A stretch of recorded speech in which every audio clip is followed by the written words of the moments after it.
Missionscape, Road in Between, the podcast. John Pollard, Tom Sykes here with you at Faith Baptist Church on a beautiful day to celebrate a mission project for special needs children at West Lauderdale School. Cruise in for the kids. And boy, have they been cruising in. This has been awesome. Awesome event.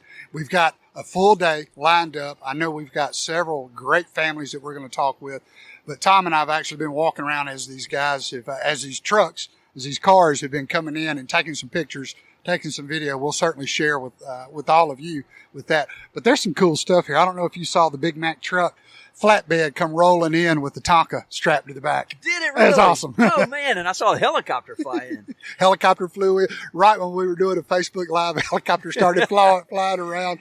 These are all the toys that we're bringing in for the special needs children. Let them get in and touch the truck, play with the toys, and just have a really good day. It's an awesome day. Really good day. We've got some families lined up, like you said, John, and can't wait to share those with you. We've got some volunteers who've been part of this community saying, hey, I want to help out. We're going to be talking to the Spot, special place for others to thrive. We'll be talking with Ashlee Porter and Helen Gilmore and her grandson, Bryson. Big part with that, and also Lexton Ford. I'm excited to hear all the stories that they have. I mean, just good folks, good families, and yes. Great stories. Are you ready? Yes. All right, let's do this. Here we go. Everybody has a story. We trek the highways and the dirt roads in search of stories of inspiration. We all live in between, here and there. So hop in the Jeep. It's time to take a ride on the road in between. Oh, today we've got Kobe and Carter, their brothers, and John and I are so glad to be here and want to say a special thanks to Glass Incorporated. Man, are they a good company, John? Oh, yeah. Good company, good people, good folks. Really are. Good Robert work. Smith, owner and president of it, been a big help with Missionscape since we started years and years ago. I want to say a special thanks to him as well as Purvis Business Machines and Walton Associates. So grateful for them. Listen to those motorcycles going. Woo! That's what it's about. It's about cruising in and cruising out. Those guys are cruising out. They sure are. What you think, so, Coach fellas? Carter, tell us about it. Are you from Meridian here? Yeah. Great. Have y'all had a good time?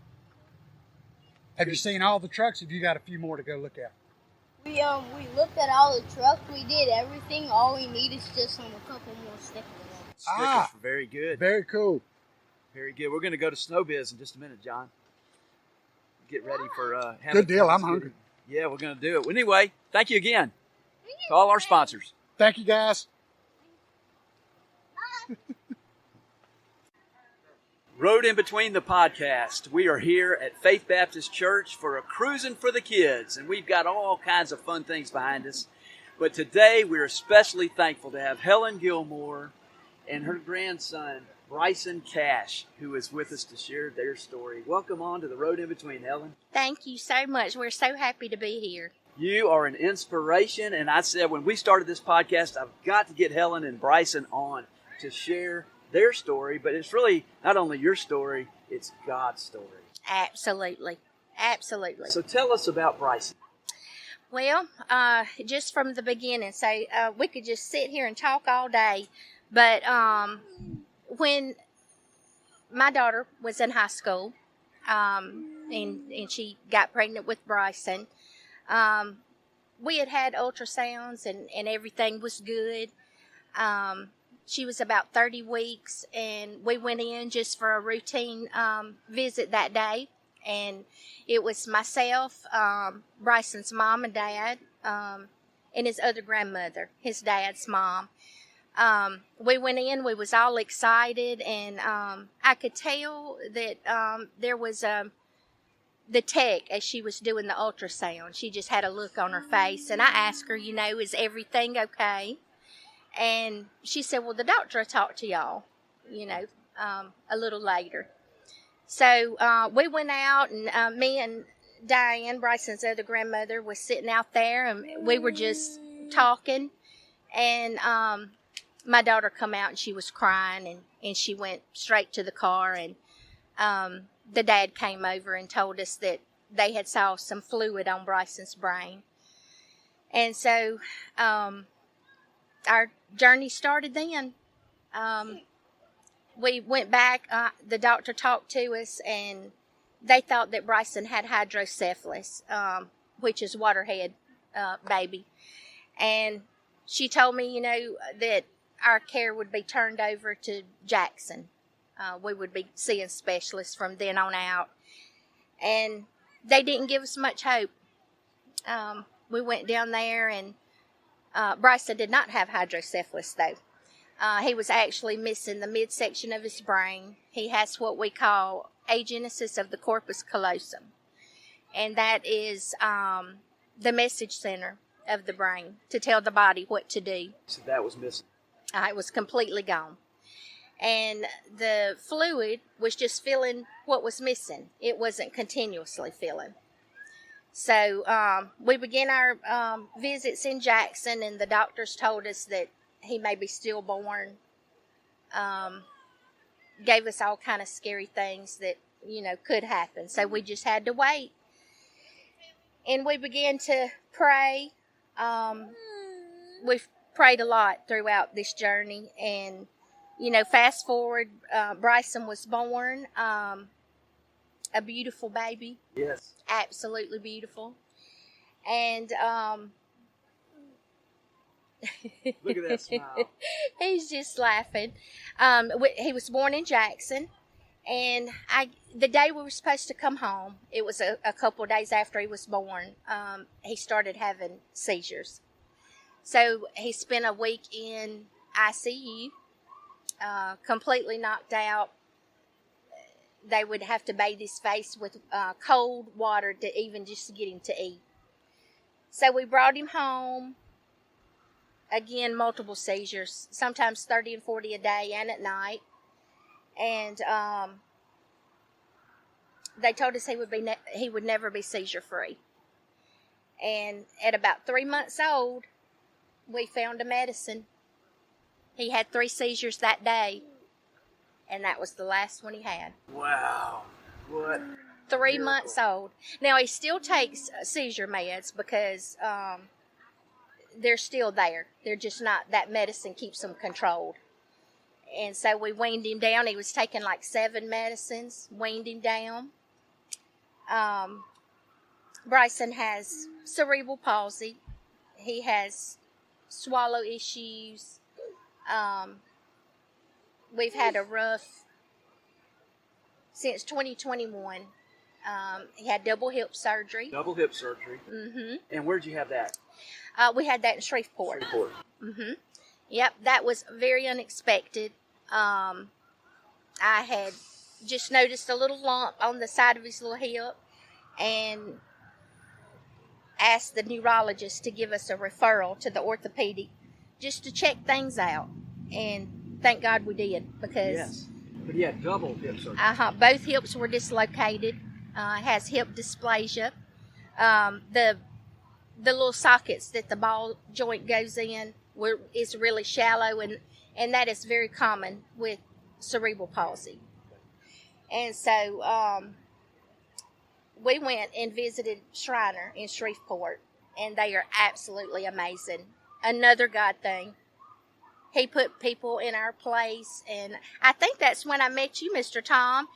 Was it right before surgery or right yes, after? It was right before. We was doing a fundraiser. Fundraiser, paint fundraiser. Absolutely, and I remember we was doing that to raise money for that big surgery, because I had to quit work and come home. I had worked at the hospital for 14 years, and we were introduced to you in Missionscape and the Spot, and y'all have really made a difference in our lives. I mean, well, you've made a difference in our lives, and we've been together. We danced together down the cha-cha line at the Valentine party. Yes, absolutely. Had a really good time. Well, Helen, you really have modeled Jesus Christ in selfless service and care and compassion.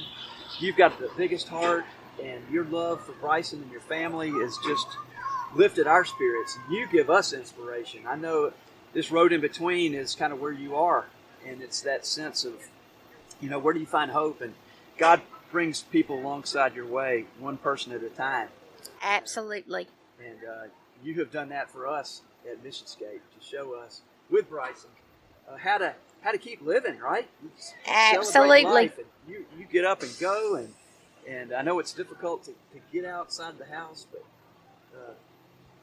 you're an amazing story. Well, thank you. Bryson. Thank Bryson's you. about to turn 10. He will be 10 years old, and Friday was his 6-week post-op from his second hip surgery. We started out 2021. He had the double hip surgery. We stayed a week for in-house therapy after surgery. After we went back to get the cast off, he was in cast for 7 weeks. Then that was September. Then in December, he and I both got COVID. Oh. And that started a whole new thing. June of last year, he had to have a feeding tube placed. And I always say that, God has had to carry me kicking and screaming because, there's things that you have to go through when you don't feel God there. I didn't feel God there. I was angry with him. And tell us about that. Frustration. Why? You're asking why? Oh, yes. I asked why. I cried. I was devastated because he had just been through this terrible surgery. And I just didn't think we could do it again. And, I wouldn't change Bryson for anything in the world, but I would change his load that he has to carry. He's been through so much. But, like I said, I'm carried kicking and screaming. I fought it. I wanted them to get him well. He was aspirating and choking on his food. I already blended it, and I had researched, and he loved to eat, and all I could see was we're going backwards. We've done so good all these years, and we're going backwards. And it turned out to be one of the biggest blessings. Tell me about it did. So there was one day that I just had a peace about it. They had done everything they could to get him well in Jackson with the aspirating. And I knew I'd done all I could. And so I felt a peace when I got up. And I said, okay, God, if we got to do it, we just do. So we've always struggled with Bryson's weight. I've worked with nutritionists, and we just couldn't gain weight. Or we'd gain a little bit, he would get sick, it would go. Since we have had the feeding tube, June of last year, he has gained almost 15 pounds. Within 6 months, he had already gained 10. And his pediatrician last visit said, Bryson looks better than I've ever seen him look. And when he does get sick, we can just give him his medicines right through. And because he don't like to take medicine. Who would? Who does? Right? That's right. Who does? Yes. I remember when we gave you a turkey for one of the holidays, and you blended that turkey up so that he could have it. And that was an awakening for me personally. Yes. I never think about that. Mm-hmm. But you never play victim. You never play why me to me. You don't. No. But I know those questions are real, and that's part of this road in between experience. That there are times of anger and grief. Right? Grief includes anger. Oh yes. And rage, and that's what we want to acknowledge. And God walks us through all of that, and He certainly understands. Absolutely. There's ever emotion. Being a caregiver, there's ever emotion. Grief, fear is one of my main ones. There's a lot of sadness, loneliness. But there is also so much love. I've grown closer to God through this journey. Like I said, there's every emotion you experience. Miracles. I have got to witness miracles. At 7 years old, Bryson sat up. Doctor said, there was one doctor in Jackson, one out of, I don't know how many we saw. All the doctors were very negative. Most of were.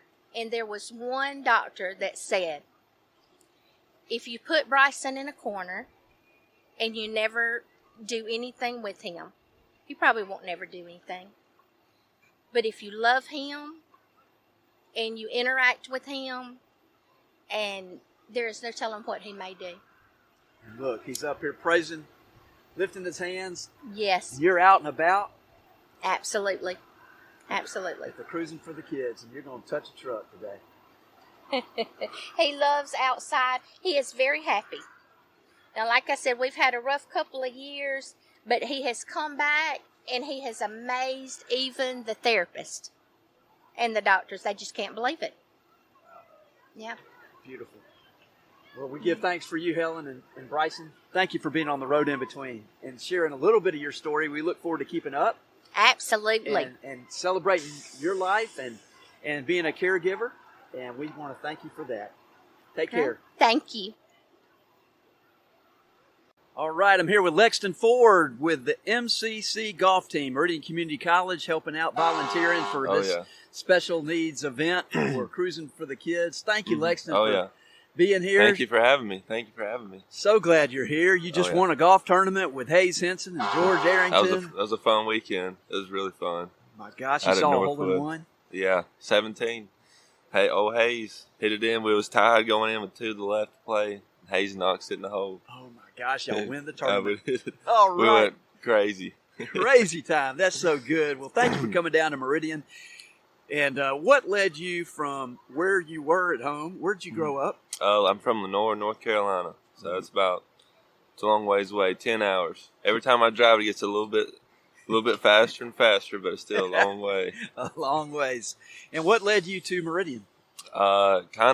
So last year I played at App State. I was, took the big shot, wanted to be a walk-on freshman for the golf team, and, took it and, just reaching, kind of for the big fences, going for it, and kind of it didn't really work out for me. It didn't really fit, not where I really belonged. And my good friend came down to Meridian last year through a friend we've met, Daniel Cook, and kind of, got in down here at MCC, and he came down here and really enjoyed it. And he's seen where I, didn't really have the best experience up there. So, talked with Coach Key from last year and, set it up. And I decided, this isn't working for me now. So kind of come down here, give it a new chance, a new place to go.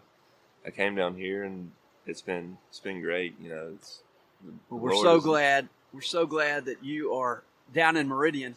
And one of the great things about you is that sense of, when things don't work out and how it can affect your relationships and your relationship with God. Oh, yeah.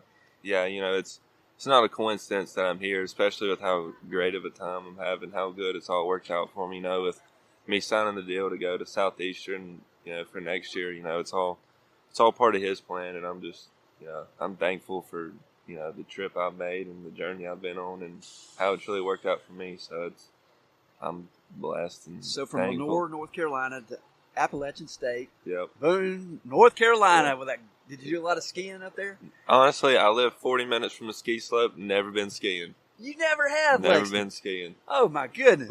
I've been around it my whole life, and we just never really looked out.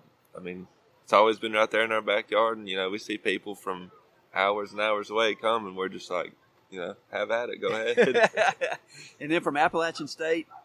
And you talked to Dan Cook. Yes, sir. And then Dan Cook said, why don't you come down to Meridian Community College? You said, why not? That takes a lot of faith. It does. It did. It tested me kind of, I was real iffy, honestly. You could have asked me 2 weeks before school started, and I couldn't tell you 100% if I really was going or not. That's how undecisive I was. And then, I made the decision to come down here, and it's been a blessing. It's the steps fell in place, and I've really enjoyed it down here. Well, we're so glad to have you up here. And Lance Strickland is your coach. He Tell is. us about Coach Lance. Oh, Coach Lance over there eating all the snacks. Oh yeah, I love Lance. He's, he really understands us. Gets to, not just on the golf course, but outside the golf course. Whatever. Go to his house, his family, nice. And then on the golf course, if we can beat Lance, we can beat anybody. Hey, Lance is good. He's won a lot of tournaments around here. Oh yeah, several. He is a gem and a wonderful guide for you. And I'm so thankful Lance is in the program. So from here, you're going to go to Southeastern after you have the Nationals.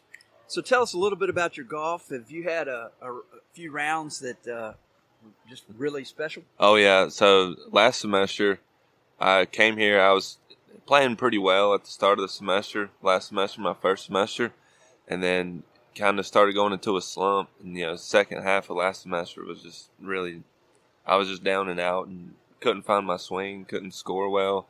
It was real aggravating, agitating, and then I went home for Christmas break, and I didn't touch a club for, I think, 6 weeks.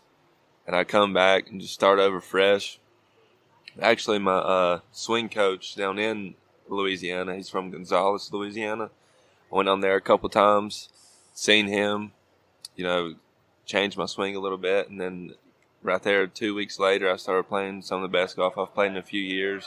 I remember one week I went then we played 4 qualifying rounds in practice, and I think I was like 14 under for 4 practice rounds, which I was playing really solid. And then going into our Northwood tournament here in Meridian, I was hitting the ball pretty well and ended up throwing up 2 pretty good scores. I was tied with the lead with the 66 the first day, and then second day I shot 69 and lost by a stroke on the last hole. So, it was, it's not the best come up one short, but that's golf, It ain't the first time it's happened, it sure won't be the last time. But you've shot some 64s. Yeah, I have back in... You humble pie. He wasn't going to share that. I had to share that. Back in high school or the summer right after my senior year, playing in a lot of junior events right before starting school up at App. And I shot... I played in a qualifier for our state and back home and shot 64. It was actually at a course where they had a senior tour championship. Probably six years ago was their latest one out there. So it was a tough course, and probably the best round I've ever played in my life that day. Amazing. And then I've shot 64 2 other times at my home golf course, just playing around. But that's par 72 for those who don't play golf. So you shot really low. Oh, yeah. What you shared a little bit is about this metaphor for life. There are times of vision and hopes and dreams, and then when those get dashed a little bit, then what do you do, right? You didn't give up hope. Oh, yeah. You had people come alongside of you and say, hey, don't give up. Why don't you try this place, these people, and that's really what the road in between is all about. Oh, yeah. Yeah, it's amazing the people that, God has placed in my life, in times of, uncertainty, times of, my plan really didn't work out. And, he's always has a plan. He's always got a road for you to follow and for you to go. So I've just been thankful for that, being down here, Mississippi, being able to do this, meeting you, it's all part of the plan. I'm blessed to be on that road. Glad to be with you, Lexton Ford. Oh. Thank you for sharing your story. Yeah. Thank you. Thank you for having me, Mr. Sean. You're welcome. Yes, sir. Lexton. Great to be with you. Yes, sir. The road in between is here with Spot. What in the world is Spot? Well, Ashlee Porter and I are founding board members of the Spot. So thankful to be with you, Ashlee. Thankful to be here. You have quite a story about your journey on your road in between. Yeah. And we have met through the formation of Spot. Can you tell us about Spot and then tell us about yourself? The Spot is a place where we give families an experience where they can come together and create a community, and they can make connections with other families. And we give them fun and safe experiences. Well, I know when you started, you had made a resource booklet. Oh, yeah. So if your child is born with a special need, what then, right? Mm-hmm. And you said, instead of them recreating the wheel, go straight to a source that says, here's the doctors, here's the sociologists, here are sensory sensitive events. Yeah. Tell us about that. Well, I thought it was really important for us to have like a book or a resource book where It has all the information, all the doctors, all the insurance that they take. And it's all combined into one place, because I feel like as families and parents, we spend most of our time researching, and we spend a lot of time on the phone doing all the hard work, and not really getting a lot of answers. And a lot of time is wasted sitting there calling doctor after doctor, trying to figure out who takes your insurance, where to go. So I feel like having it in one place, having it all compiled, it's right there. You don't have to waste so much time. You just look it up and you're like, okay, this place takes my insurance. This is where I'm going. Fantastic. So the SPOT family was formed. What is SPOT? What does that stand for? The SPOT stands for a special place for others to thrive. Okay, others to thrive. And others includes those who are neurotypical, as well as those who are not. Yeah, neurodivergent. That's it. Neurotypical, neurodivergent. So this whole event is for everybody. It's this is the Cruising for the Kids event to help those with special needs at West Lauderdale School. But that's what I really love, how God brought us together. You said, I want to provide a resource. And we said, well, we want to provide events and places. And God just put us together and others on the board. Yeah. It's crazy how that all came together. It is. That's how God works. It is true. Just one at a time. Yeah. So tell us about SPOT, and we're, 9 or 10 months into our journey? How far are we? Has it been 10 months? I think so. Oh my gosh, I think we are coming up on our year mark. Uh-huh. It's been a journey. I feel like 6 months of that was just behind the scenes, a lot of legwork, and the other part is being public and bringing everyone together and making connections with the public. So it's been a good journey. Been good. So 501c3 formed, so you can donate to the SPOT, and we do it through the Community Foundation, and we'd love for you to participate in that, help us to grow this mission. So tell us about your family. My family, I'm married. I've been married for 10 years. I have a 6-year-old. He'll be 7 this month. Liam. Yeah, Liam. He's the best. He's autistic. And then we have Rowan. He is 17 months old. Row. Yeah. Best hair. He's a little Gerber baby with his big face. It's just so cute and chubby. And his eyes, his blue eyes. So he's adorable. He's a crowd favorite. So when you discovered Liam, it was autistic. Walk us through that process. So we actually don't have any special needs children in our family on both sides. So we didn't know what the signs were. And we were very oblivious to what autism is. So at 2 years old, he was delayed in speech, fine motor, and gross motor skills. So we started out with occupational therapy, and then we went to speech therapy. And then at 3 years old, he was diagnosed with autism. After the advice of our therapist and saying, hey, there might be something more, it's not our place to diagnose, but we work with special needs kids every day. We took their advice and opinion into consideration and went and got him diagnosed. So what was your emotions at that point? Was it... A lot of it was fear-based, not knowing what that meant for our future and what that looked like, how dependent he would be, if he would ever be independent. And it was really hard for my husband because he just didn't want to accept it at first, because how could that happen to us? You know, we don't have it on either side of the family. How is this a possibility?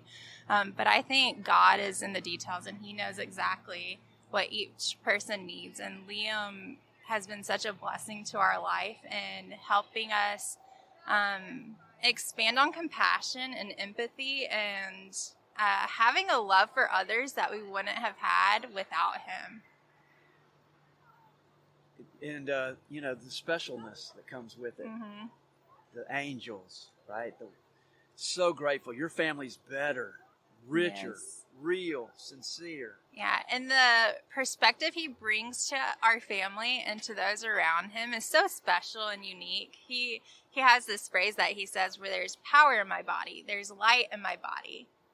And it's just like, how do you think of that? You're 6 years old. How profound and just amazing is that, because there is power and there is light in our bodies, and he's so aware of that. And I think with him being so sensitive to those around him, he's able to see others' light, and he's able to see the power they hold, and he's able to just see their gifts and their talents, and he brings that awareness to us. And at some point you thought he'd never talk, right? Yeah. Now tell us now. So he didn't start talking. He's 6 now. He didn't start talking until around 4.5, 5. And so he was only saying singular words up to 5 singular words. So he was very restricted in his communication. And then it became scripted communication, which is where you give them examples like, go, let's go outside, go. And so that just kind of sticks and it becomes scripted, and he understands what that means. So he's able to repeat it. And just this past 1.5 years, he's been thriving, and his communication has soared. And I don't know, it's been a blessing. It's a miracle, honestly, that we've been able to witness. Didn't he say recently, I'm happy. Are you happy? Yeah. He does that every day, just randomly. He'll be sitting by us, and he'll look and he'll say, Mom, are you happy? And I'll say, yeah, I'm happy. Are you happy? I'm happy. Beautiful. Just to the point. Love that. Yeah. Well, Liam and Roro and just has really blessed y'all, and I just know what a big part. You know, it would be easy having special needs children. You could have easily gone inward, but all of you on the spot board have children with special needs, and instead y'all have come together, form a family, right? It really is a family. It really is. Well, when we have news to share, we always go to the Spot family first and share it with everyone else before our actual families, because we've just become that close-knit. And I think when you're dealing with something so personal and you're able to relate to that with other individuals, it's just easy to form that connection. We do that. So I know we've done a Christmas event, we've done a Valentine's event, and today we're doing Cruising with the Kids. Yeah. This is our 3rd big event. And, I know. I keep seeing the kids playing on our equipment that we've been able to tell us about that. Get. Our movement equipment, through various donations and sponsorships, we've been able to buy movement equipment, sensory equipment, and it just fills my heart seeing these kids on it and being able to provide this for so many people. So many people. And you've taught me so much already about the gadgets that they like, right? Yeah, the fidget toys. The fidgets, yeah. and just to enter into their world. I know, getting to know some of the families, you know, like Manny. Manny plays that violin and the keyboard. And Manny's nonverbal, but once that kid hits that keyboard, you just see all of that knowledge and beautiful talent just expand and flow out of him. So if you can figure out what world they're in and engage in that world, that's what it's all about. Yeah. Well, thank you for being with us, Ashlee. Yeah, thanks for having me. On the Road in Between podcast, and we'll be keeping up with you, and we'll be doing a lot with Spot and love to team up on missions. So if there's a special way you'd like to help a family with special needs, we'd love to encourage you to do that, whether it be monetarily or prayerfully. And if you don't mind, let's have a prayer of thanksgiving. Loving God, we thank you so much for the story of Spot, and we're grateful, oh God, for all the families who minister to those with special needs. We thank you for Helen and Bryson today, and we thank you for Ashlee and for Liam especially, and we ask your Holy Spirit to fall upon all of us on this wonderful day as we celebrate mission, outreach, and the love of Christ. In your name, amen. Amen. Thank you, Ashlee. So good.